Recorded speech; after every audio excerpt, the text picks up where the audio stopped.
and now it's lit, and now we're live. Okay, so you don't want to say anything, you know, that you regret. We're live. So this is Chris Weber. He works at the Nerdery. He is a Drupal nerd. Well, I was trying to say, you know, a converted like back-end person, you know, but now he does everything, and the Nerdery is out of Twin Cities. Yep. Well, different places, but you work out of Twin Cities. I work out of Twin Cities. He works out of Twin Cities. And this is Maximum PhpStorm. And I'm supposed to tell you that the Wi-Fi information and the URL for feedback surveys are on your schedule. Please remember you can send an email to safety@DrupalCorn.org if you have concerns. If there's an emergency, dial 911. Take it away, Chris. Cool. Yeah. Hello, everybody. As Amy said, my name is Chris Weber, and I usually have a lot of energy in these presentations, but not at the beginning. This is kind of like the ramp-up period for me. One thing that would help me is to understand you and how best I can communicate what I'm just going to go through to you. How many people do the Drupal thing? Okay. How many of you are back-end developers who write with the Drupal codes? You front-end developers here as well? We got some front-end. You do all the things? People do all the things? Anybody have a tool they love? Bam. There you go. Adam. Yeah. PhpStorm. Well, I'm glad you're here then. This subject matter might be appropriate. So I am seeing that the projector is not showing my color choices very well. I'm a software engineer and PhpStorm enthusiast. I've been doing Drupal for a long time, and I think I've been doing PhpStorm for a long time because, as my friend Tim here will tell you, I will not shut up about PhpStorm. If you have any suggestions, comments, rude remarks, you can tweet them at me, and I still do the Google Plus thing, but I may be the only one. So that's how you can find me in the future if you want to say nice or bad things. I've been thinking a lot lately about the process of developing things. My children are growing up. My daughter's starting middle school this year, and I've been trying to find specific programming jobs that projects that we could work on together. So I've been thinking a lot about what is the process a person goes through from coming writing your first line of code to just having the feeling that you have a superpower when it comes to making things out of code, and you can be competent about that. And that got me thinking a lot about development tools and how over my career, a lot of times, the only thing that made me feel like I had competency in writing code was the tool. It wasn't me, it was my ability to use the tool to write the code.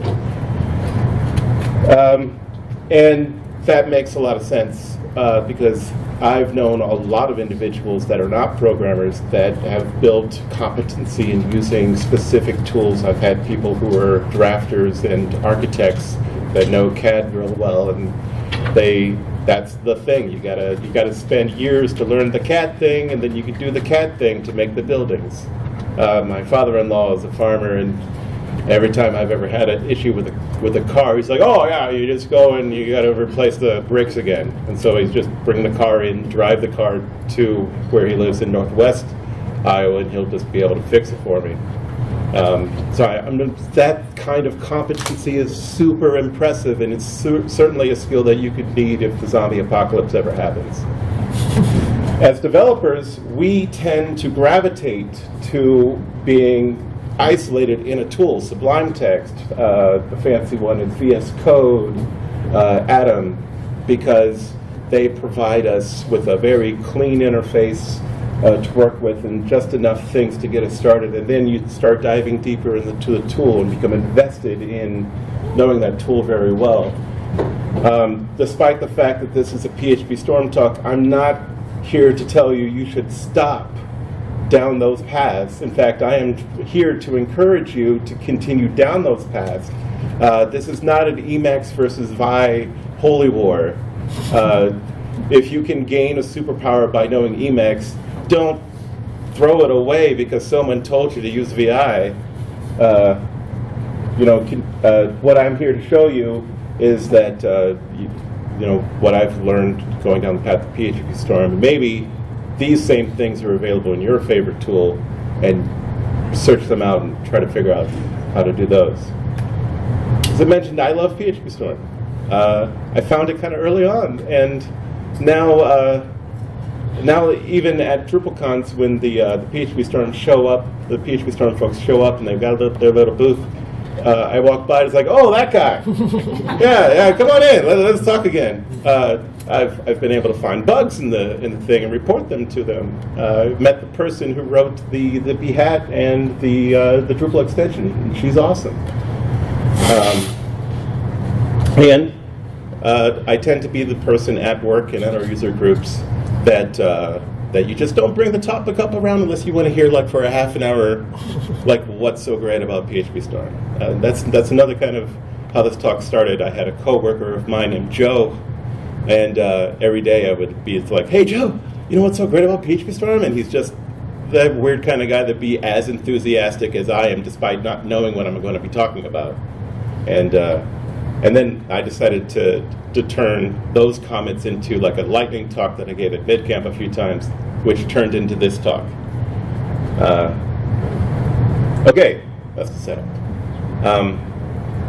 Very early on, I was not a Drupal developer. I was a .NET developer. And I never went to class for .NET. I just found a whole bunch of tutorials from the Scotts, Scott Hanselman, Scott Guthrie, the great source of blog material. Basically, reading their blogs and going through the tutorials taught me how to write .NET code, which I eventually turned professional when I started a company with a buddy of mine. And the thing that I became to appreciate was the fact that I could always get a debugger to work with Visual Studio. It was never a question that you could get a debugger to work, or that if you were writing .NET code in a .NET tool, it would be a safe and fun time. And that's what made, despite my enthusiasm with Drupal for like the last decade or so, it was very difficult for me to get started writing PHP code, because I couldn't have that same level of comfort. You know, there were tools like Eclipse out there that were complete nightmares. And there was nothing really to provide me the same level of assistance that I needed in order to feel comfortable writing code in PHP. Early on I adopted a very simple plan. If I needed to write custom code, it would be .NET. But if I just wanted to build a site without having to write code, just by putting ingredients of a recipe together, I would use Drupal for that. And when I found PhpStorm, everything changed for me. With PhpStorm and the assistance that they provided, I finally got a debugger working, which finally got me writing PHP code to a certain level of competency.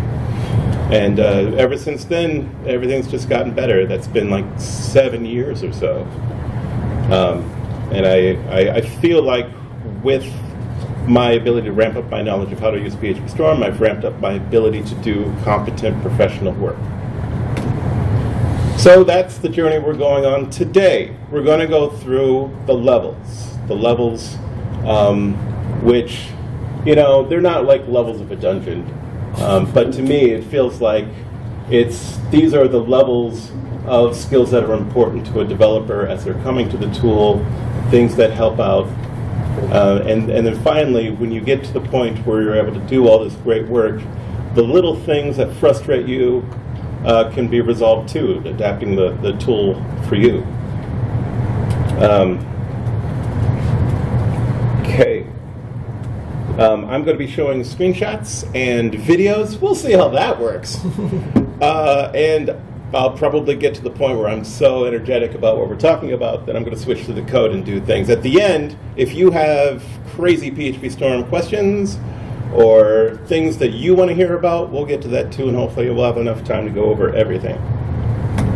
So, discovering your code is kind of where a lot of tools like Sublime Text, VS Code, you would bring in this tool to help you like index all of your code so that the tool can do things for you, like finding that object that you don't quite know the name of, or you just know that the template includes this one class. So where is it? Let me find all the templates that include that. There are a lot of ways PhpStorm tries to help with that specific problem. Number one thing that is really great, Sublime Text. About every tool that is competent has the ability to provide, to index all of your code and provide like the names of a variable that's currently available. Boy, that is difficult to see. What we're looking at is a for each loop, and we know that the object is an entity. So what are all the methods of an entity? That's what's currently being shown. I didn't anticipate that I would have to explain contents of every slide I have here. But Intellisense, does anybody not know what Intellisense is? It's a wonderful thing. It's a key feature of many tools. If we didn't have Intellisense, we would have to resort to looking up like giant books of all the API in a language and have to like look up to the specific page that describes what the thing is. And that's just, I never want to have a giant bookshelf next to my work desk ever again. That was never a good idea. PhpStorm is quite famous for its shift keyboard shortcut, which is the find anything anywhere. What you're looking at is a little bit different than perhaps the PhpStorm that you have running right now, because this is a new interface they added in the early access program version of PhpStorm, which is free to download and use for 90 days. It provides the ability to search for anything, anywhere, any method, any file name, any class in a giant Drupal 8 distribution. Or you can even search for things that are not files or methods or code at all. You can search PhpStorm's own preferences, any actions that it could take, like running your gulp task, or searching for the key map. We'll get into that later. So if you want to find anything, Shift is the best place to start. If you know what you're looking for, you can zero in a little bit. You can search for files on Mac by pressing the weird symbol. What is that called? Command? Command. I'm a newish Mac user. I was forced onto this thing. I've got 20 years of PC knowledge, so when I see stuff like that, I kind of like, oh, a little bit. So you can search for files by pressing Command Shift-O, or on Windows, Control Shift-N. If you wanted to search for other things, I guess I should have changed that slide. It's Command-O instead of Command Shift-O. Okay, note that. I've got to fix that later. But again, once you enter one of these commands with the new interface, you'll just be able to click the appropriate tab of the thing that you're looking for, and then you can narrow the search down a little bit more. Something that I quite like is when we've got a method that defines parameters and a lot of things that that method has. You could look up the full documentation of the method to try to find out what this thing is, or you could just get a quick suggestion of the type of thing you need to give it by pressing the Command P for a parameter hit on that method. And that gives you knowledge of what arguments that method's going to take, and it's super helpful. One of the newer things I've been able to find. For anything within your Drupal code, you can have PhpStorm look up the Drupal documentation for you by pressing Shift F1, and that will allow you to access the doc block of that method. But you can even have it search in the actual Drupal API, which will actually take you to api.drupal.org and find out the same information there. Because a lot of times when you're looking up a method, you just get the doc block, but if you go to the API page, there's been a huge comment trail of people talking about other things and extra developer-y suggestions of how to use it and stuff like that. It's very helpful sometimes. One of the cornerstones of tools like Sublime Text, in my opinion, is to go to the definition of the file.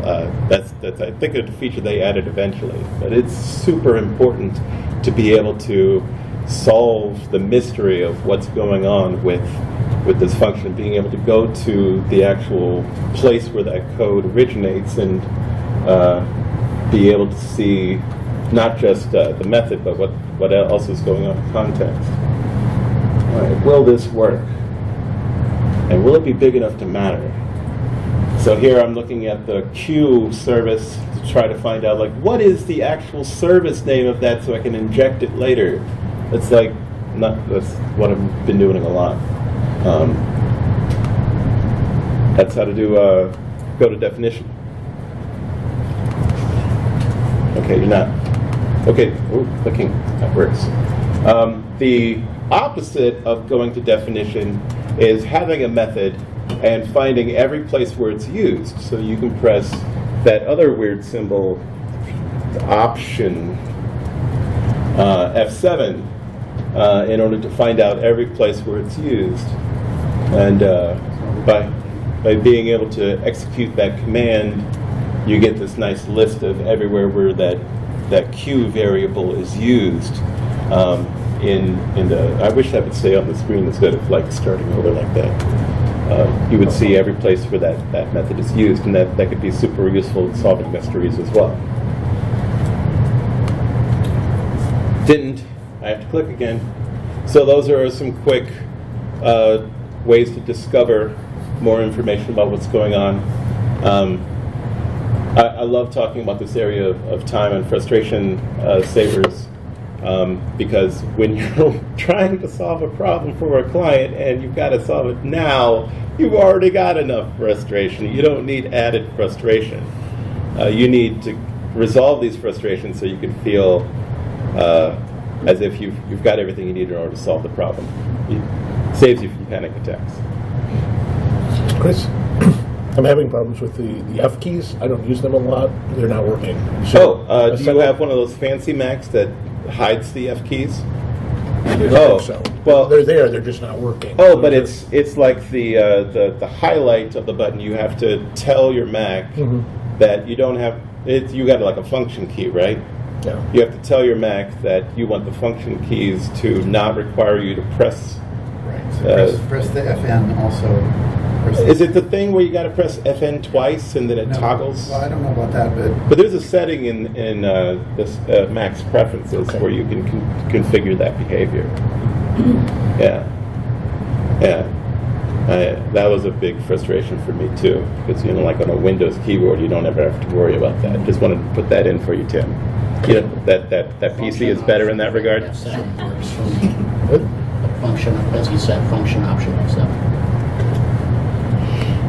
Something that is a huge help with PhpStorm is all the work they've gone into creating the Drupal extension. If you open a project in PhpStorm and it recognizes that this is a Drupal project, it will ask you if you want to enable the Drupal extension. And you should pretty much always say yes. There's really never a reason not to. And when it's on and when you've taught it where your Drupal code is and what version of Drupal you're using, you can get it to provide really helpful suggestions in your .module files for any hooks that you want to implement. Here we have a .module file that I'm eventually going to open. I guess I'm going to, okay. I am creating a new directory with a new file that hopefully is a .module file. Hey, good job, Chris. And then you got to teach it that it's a PHP file. That's what I did. And so here I am. I typed function, and then I just started typing the name of some kind of alter. So it shows me everything that it knows about the Drupal API that is an alter. And then I'm going to pick one. Go ahead, pick one, Chris. Stop taking your time. Oh, okay. Pre-process. Sorry. So here's a preprocess, and so it added the comment at the top. It added the appropriate Drupal comment at the top. It knew what the name of my module was, so it replaced the hook part with the name of my module. It also knew what arguments that hook specifically needed, so I didn't have to look that up on api.drupal.org. It's a huge time saver. And then I could just go about implementing the hook. The Drupal extension does a couple of other awesome things, like make sure that you're using Drupal's coding standards, so that as you're typing new Drupal code, you're not actively violating Drupal's coding standards. Because you don't need more than 2 spaces, really. And then it will also make sure that specific files that Drupal has that aren't normally recognized as PHP files, like the .install file, are. You can teach PhpStorm that those are also PHP files. So if you want to get your Drupal project ready to go, make sure Drupal extension is ready to go. Okay, still have to click. One of the things I've come to really love are PhpStorm's passive scans. Without doing anything, PhpStorm will scan your code and try to provide you helpful suggestions here on the right gutter about things that may be improperly formatted, things you should take a look at and clean up. Here we have tabbing, code formatting violation that it is wants to inform us about. And if we have, I think this is somewhere in the slide, but I have come to discover exactly how you can configure PhpStorm to apply all of Drupal's coding standards, but you have to hack an XML file. I think we're going to get there, so stay tuned for that. And if not, I'm definitely going to do it in the end. So passive scans are really great. Reformatting the code has been really great, because a lot of times you're working with either past use code or some other developer's code, which is almost as bad. And you just want to make sure that it's formatted appropriately. And you can format an entire file, an entire directory of files if you're adventurous, by pressing this keyboard shortcut. That same reformatting command works with code as well as queries, which I've really come to love. That was supposed to work. I clicked. And now where's the mouse? There it is. Do your thing. Thank you. Clipboard history was one of the items that I definitely put in my lightning talk of the 5 best things you need to know about PhpStorm. If you copy something to the clipboard, it is not just a single thing that it knows about. In fact, you can configure it to how many things you want to be on the clipboard, but usually it's like 7. So you can copy multiple things, and then if you press Shift, Command V, you can get that list of things that you had previously copied, and then you can access, not the thing you just copied, but the one that you copied just a while ago, which is really great when you're working on manually replacing a lot of code. Does that work with stuff that was copied in other programs as well, or just? Technically, no, but you copy the thing in the other program and it becomes like the first thing. But this is only something that works when PhpStorm is knowledgeable of that copy command. That'd be great if that was a thing. Another thing that I like to do, because we work with tools that check our code formatting and will reject our commit if it violates the code formatting standards, is to execute a health check on a single file. You press Shift, Option I, and then you can get a list of all the things that you have violated, which is a giant and humiliating list of things. But if you could just look at the code formatting stuff and clean all those up.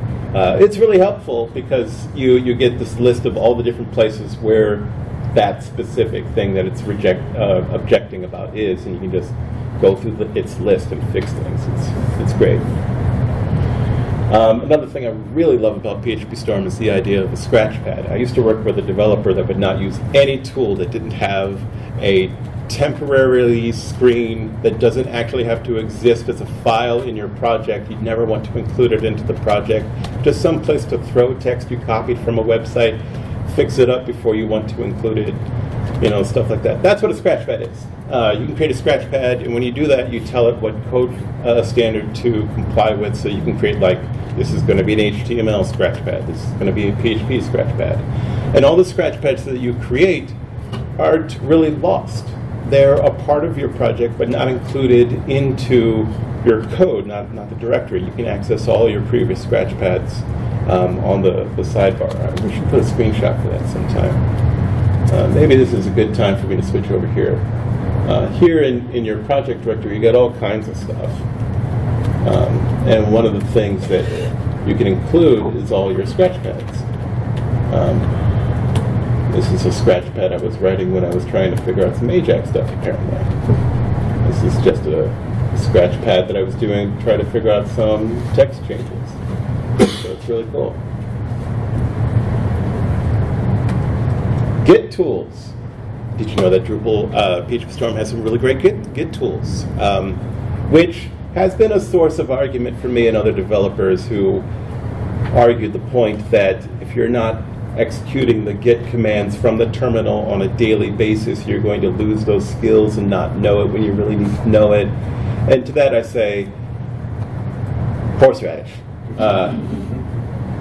This apparently is way too small, but what the Git Tools provides is the list of things that has been modified recently. You can go to any file and press Command D to get a difference between what it was and what you've changed it to. You can get the full log. That's what we're seeing here. And this is actually the Drupal Git repo that I was just using. And this was yesterday when I wanted to pull the latest changes for Drupal 8.7. Here we see that there's nothing. At some point, I just executed Command T to pull the code, and then I get a list of everything that changed, which was something like 357 files. This Drupal really is a really active repository. I'm able to see a list of the things that it changes, the specific files that were changed, the get message, the commit message that was with it, the branch that it was changed to. I can click on a file and do a diff on that file to see the difference between what it was and what the commit changed it to be.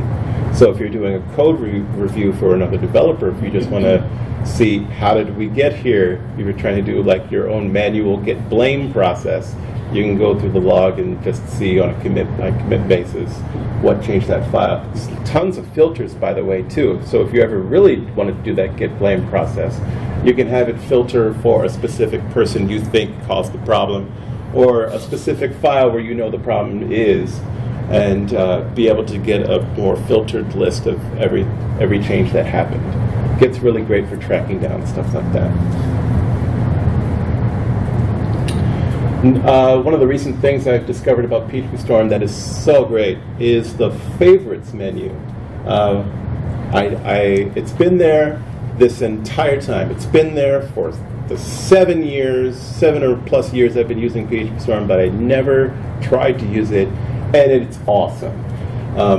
While you've been working on a project for a long time, you're debugging a whole bunch of stuff, you probably put a whole bunch of breakpoints down. It remembers every place where you put a breakpoint down. And you put that breakpoint down for a reason. You were trying to diagnose what was going on in that certain part. So maybe that's a point of interest for you. If you have other points of interests, you can just manually add them to the favorite list. And so you can just jump to that file. If you're working on a project for a long time, problems tend to come up over and over again about certain areas of the code. So it's kind of great to be able to not remember exactly where that was and have the tool remember it for you. It's so great. Digital detective work. As developers, our superpower is to solve these problems rapidly. A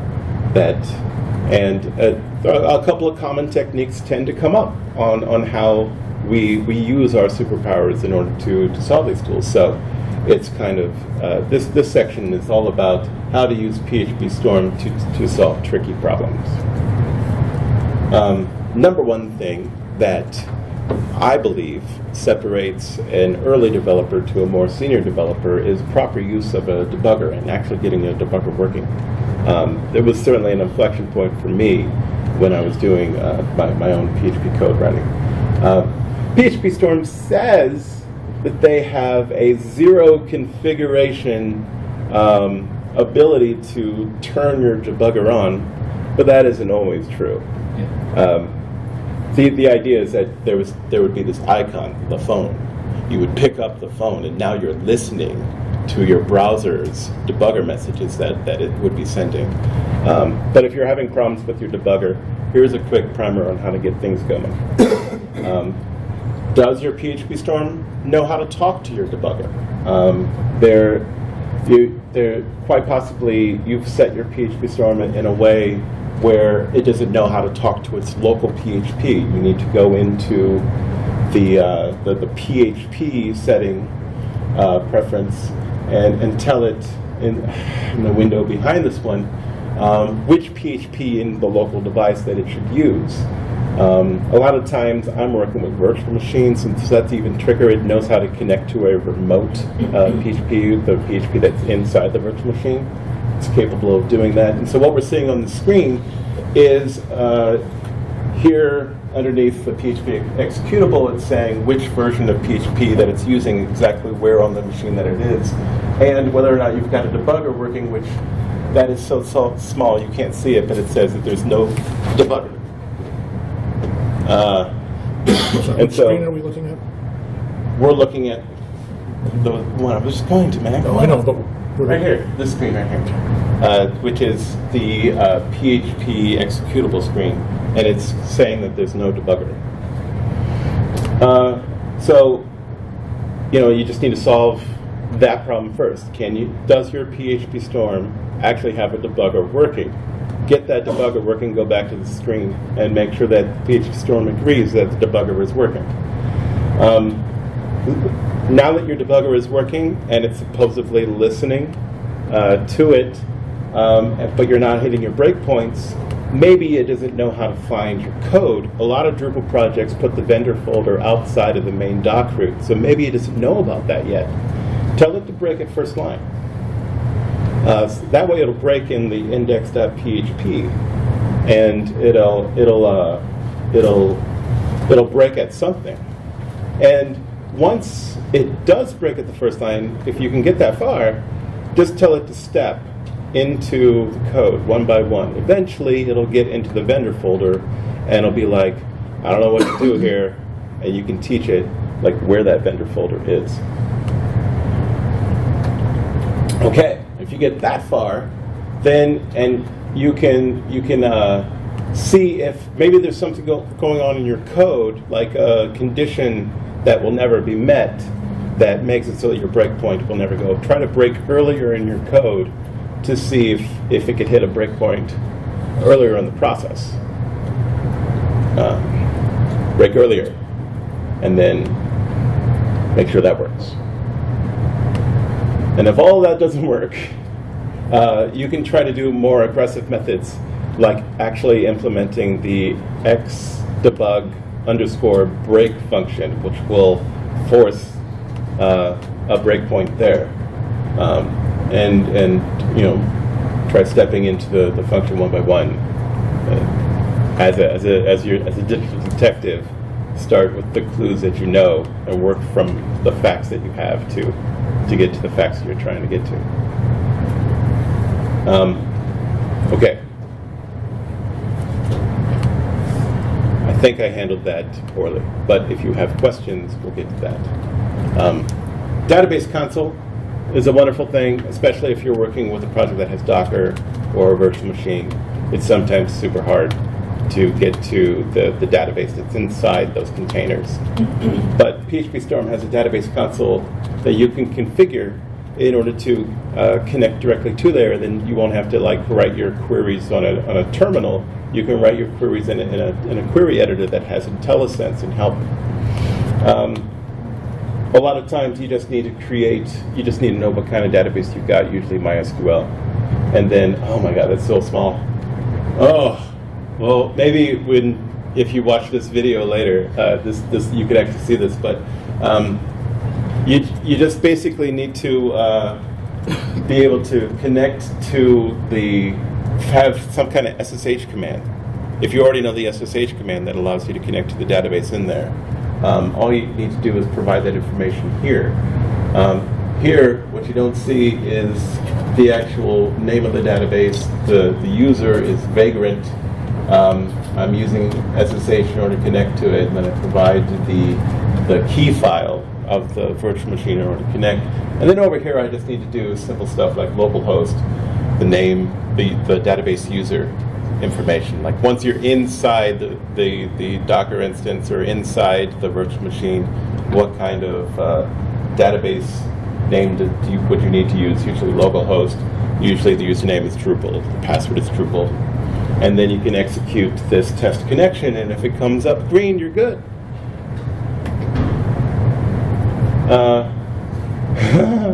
So small.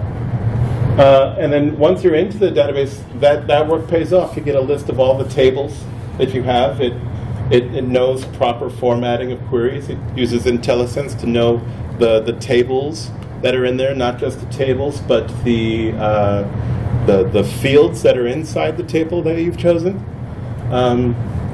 And it can provide the same kind of passive code formatting to know when you've just deviated from proper SQL syntax.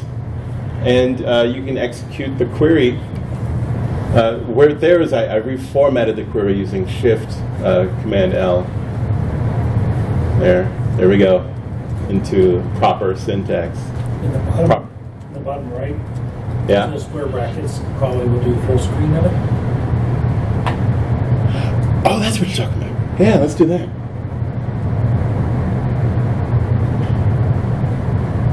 Is that better? All right. A little bit, yeah. Yep. And then you can actually execute the query, and then down at the bottom tray will come out and show the actual results. Not necessarily supposed to this, but you totally can. You can execute a query, and you can like double-click into the field of one of the results, make a textual change directly to the database, and then click a button to like upload that change into the database. Sometimes when I'm testing install hooks, and you know the install hook is already run, and you have to like trick the database into thinking that it hasn't run, that's really helpful. Yeah, you see all the contents there. I wish I would have remembered that. I'm not sure we have any more videos after that.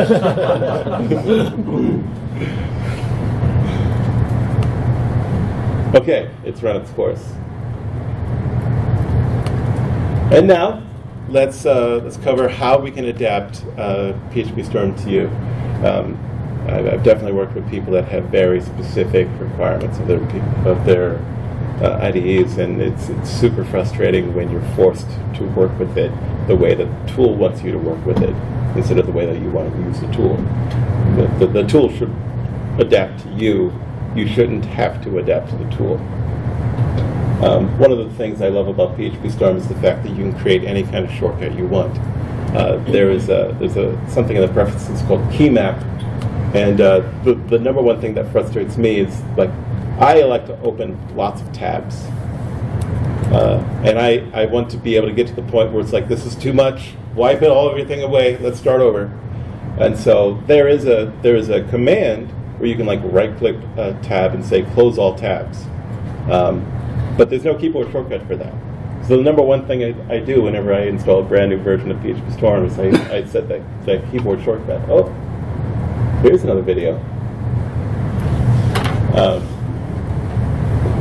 Yeah, well, there we go. We're in the key map, and then that's how you find it. In the preferences, you can filter the preferences. If you're looking for a specific thing, you just start typing the name of the thing. And here's the command, close all. I want to create a keyboard shortcut for that, so I right-click it, add keyboard shortcut, and then I just try a keyboard shortcut. Oh, that one's used. That was the Option, Shift, Command, Z, and so I find one, which, well, it was open was Shift, Option, Z, and then I can open a whole bunch of tabs, and then I can use my keyboard shortcut to clear it. You're going to clear it now, right, Chris? Do it. There you go. Key map. Super helpful. which is an opportunity for me to talk about Key Promoter. My favorite plugin I've ever found for any program ever. As I say, it is the most annoyingly productive plugin that has ever existed. What it will do is, like, whenever you take an action with the mouse, which is a big no-no, it will put up something on your screen for 7 seconds, telling you what the keyboard shortcut for that action was. That's enough time for you to just get white hot, glaringly mad at the IDE, which is important for reinforcing that you should have remembered the keyboard shortcut for that, because if you didn't want to see the message, you would have done the keyboard shortcut. There's been a recent update to the module called Key Promoter X, which unfortunately does a nicer job of, like, getting out of your way. Instead of putting it right in the middle of your screen, it's a little pop-up that shows up in the lower right-hand corner. But you can have it to be as annoying as you want. That's configurable. So, I mean, once you start getting to the process of memorizing all the keyboard shortcuts for everything, you start developing that superpower. Also, there is a keyboard shortcut cheat sheet which you can download by accessing in the menu in the help section, key map reference. You can print that out. You can put that by your desk, so you can, like, look at that from time to time, and maybe by osmosis you would just remember some of the stuff. One of the things I love to do is to rearrange windows. Over here in our PhpStorm, you know, you can get these command things here, but you don't have to have it at the bottom. You can tell it to move to the right, and then you can have that information side by side. So, like, if you've got, like, a really big monitor, you can just move these windows wherever you want, and then have it remember where you have placed it. But, you know, for the Git window, I'm okay with that being at the bottom. That's a lot of information. Sometimes, like terminal is definitely one where it's like I could be writing a whole bunch of commands, or I could want to see, like, a whole bunch of output in the terminal. Hey, did I mention that PhpStorm had a terminal right there in the IDE? Yeah, you, like, never have to leave PhpStorm for any developer task. You can move that over to the right, and you got a nice little terminal right there. Super nice. Clear. Where was I? Yeah, you can rearrange windows. Oh, before we get into QA, one last thing. I promise this will be the last thing, and then queue up your questions. One of the things I really love, and I guess I shouldn't have cleared all that out. Let me just open up a whole bunch of random files. Sometimes you're working on a thing, and you're like, I don't want to have to keep switching tabs. You know, I want to see them both on the screen at the same time. So you can, like, go ahead and right-click a tab and tell it to move to the right. I've created my own shortcut to do this, so that you can have, like, a side-by-side windows. Not only side-by-side, but you can have top-bottom windows, you know. When I was in my comp-sci program, we were forced to use Emacs, so this kind of makes me feel at home with the multiple windows on the same screen. But it's really great. You can see, you can look at both problems at the same time. Okay. Question time. I love talking about PhpStorm. So if you got any question about PhpStorm, let me have it. I have a You're closer. I have a comment. Okay. So I don't know if people know this, but JetBrains and PhpStorm, if you contribute to Drupal and you have like 30 commits or something like that, they'll give you a license for free. 35? Yeah. So they'll give you a license. Proof positive. Yeah. All right. I just always forget how to do this. So you have the file browser on the left side on your screen. Yeah. You can pop that on the right side or Correct. the bottom. How do you do that? Is there a tab? Yeah. So over here is the list of files, and every panel that it has a gear, and you can click the gear and tell it to move to where you want it to move. Yeah, there's a lot of tools that were like that early on, and so if you get working that way, you never want to not work that way. Yeah. So The PhpStorm has a couple of regions where there are tabs. Usually it's like the upper side and this whole structure and favorites. They're their own kind of region. Already got like all this database console stuff that is over on the right. Because usually I'm comfortable keeping the files on the left. Keep it rolling. No? Really basic. How do I open the terminal? Huh? Go ahead. How do I open the terminal? Oh, I have on a Mac. You can press function option F12 or option F12 in order to open the terminal with the keyboard shortcut, or you just click on the thing that says terminal, which I put over here. You know, it's important to note that when you first install PhpStorm, you don't see any of these numbered panel things. You can toggle them off and on by clicking this icon in the lower left-hand corner. So that if you never want to like use them, you just get them off your screen. And so you might actually have a case where you don't see them. I'm not David, quite sure let's see.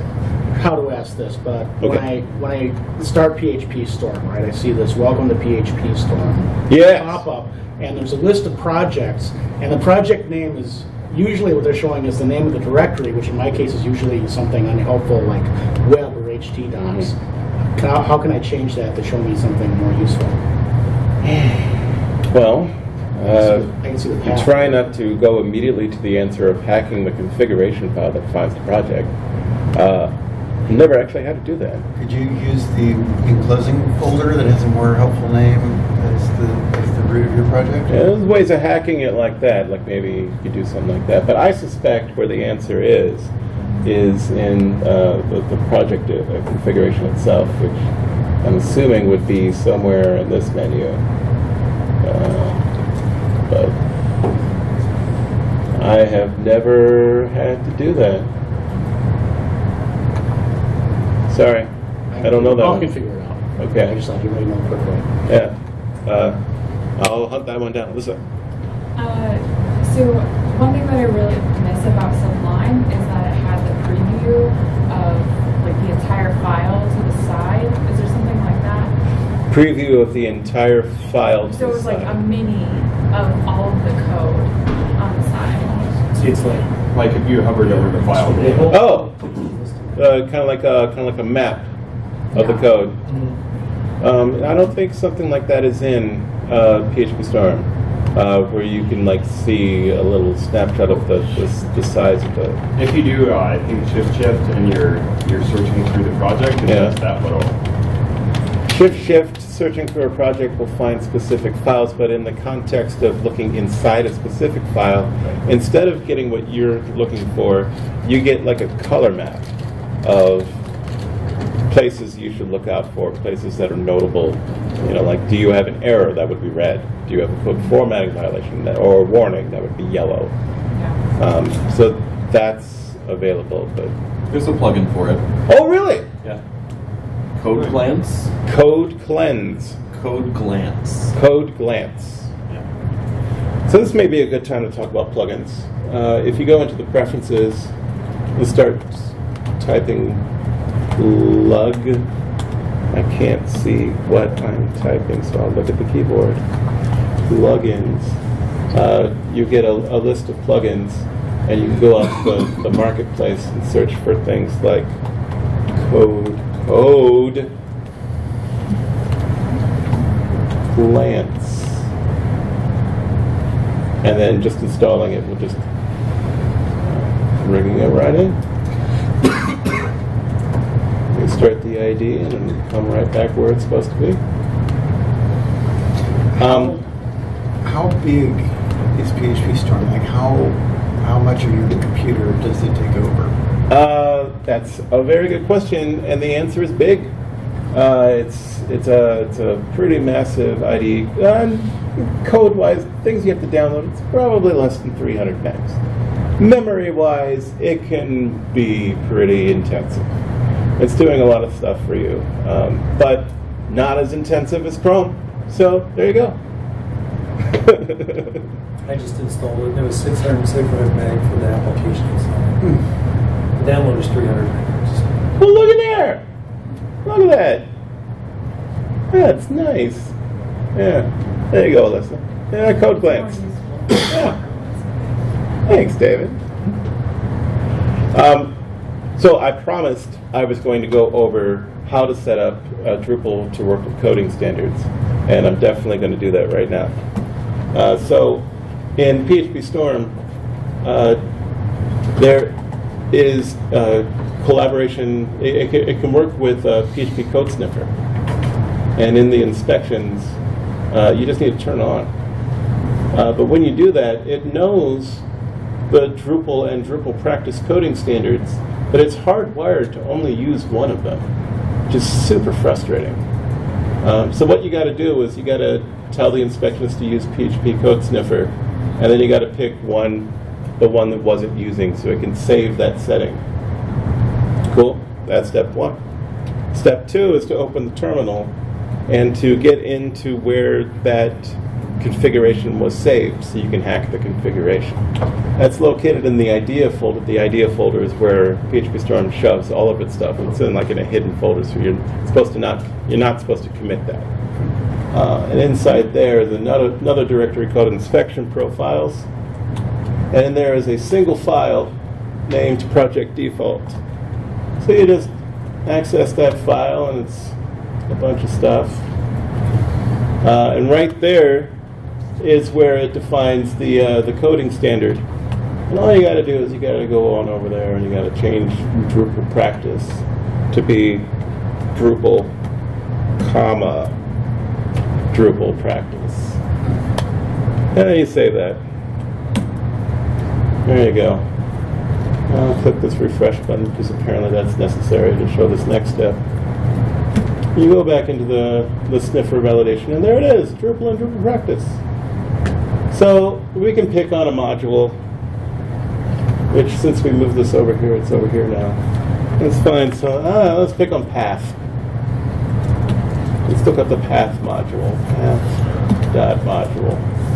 And then we could run our single file health check on that one file, which I think, I always forget. Yeah, there it is. Single file health check. So we see that there's stuff. Oh, look at this.